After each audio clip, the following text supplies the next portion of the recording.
আসসালামাইকুম। কালাপানি 2 নং ওয়ার্ড থেকে বলছি। অবশ্যই তো স্যার আপনার ড্রেন ঢালাই করে দিয়েছে, কিন্তু এই ড্রেন ঢালাই করেছে ঠিক আছে মানি, দেখা যাচ্ছে আপনার এই ড্রেনের এই মাথার থেকে ধরে এই যে মাথা পর্যন্ত পুরোটা খালি। এখন চোরটা যদি ঢুকে, চোর ঢুকে অথবা কেউ মোবাইল কেউ হাবি জাবি যদি নেওয়া যায়, পুরো এই মাথার থেকে ওই মাথা পুরোটা খালি।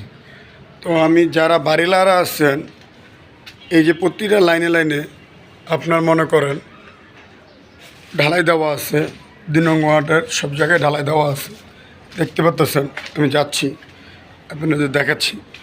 তো এই লাইনের মাঝে মাঝে আপনার প্রতিটা বাড়িওয়ালারা সবাই মিলে মেন গেট, যে গেটের কথা বলা হয়, এই গেটটা আপনারা দ্রুত দেওয়ার চিন্তা ভাবনা করুন।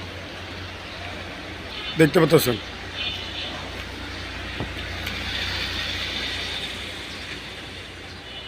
এই মেন গেটটা যদি দ্রুতভাবে দেয়, আর যদি জায়গাটা পরিষ্কার করে, দেখেন কি অবস্থা, ময়লা ফালাই দিয়ে ঢালাই দিয়ে কোনো লাভ হয়েছে? দেখতে পাচ্ছেন কি ময়লা ড্রেনের পিছনে। ময়লাগুলো যদি পরিষ্কার করে সুন্দর করে, এবং আপনার মনে করেন সুন্দর করে ড্রেনগুলো যদি পরিষ্কার করে সুন্দর করে,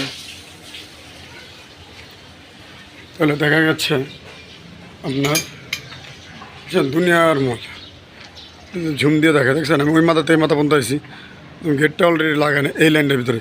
অনেক জায়গায় আপনার ঢালাই দেওয়া শেষ, অলরেডি জায়গায় লাগায় নাই। যদি ভাই ভিডিওটা যদি ভালো থেকে থাকে অবশ্যই লাইক ও কমেন্ট শেয়ার করবেন, এবং কি আপনারা প্রতিটা ড্রেনে যারা যারা ঢালাই দেওয়া হয়েছে 2 নং ওয়ার্ডের সব বাড়িওয়ালারা মিলে আপনারা অবশেষে গেটগুলো লাগিয়ে দেন, আর পরিষ্কার পরিচ্ছন্ন রাখেন। এই পরিষ্কার পরিচ্ছন্ন রাখলে আমাদেরও ভালো, সবারই ভালো। নাহলে এই ময়লা দিয়ে দেখা গেছে ডেঙ্গু জন্মায়, অনেক কিছু হয়।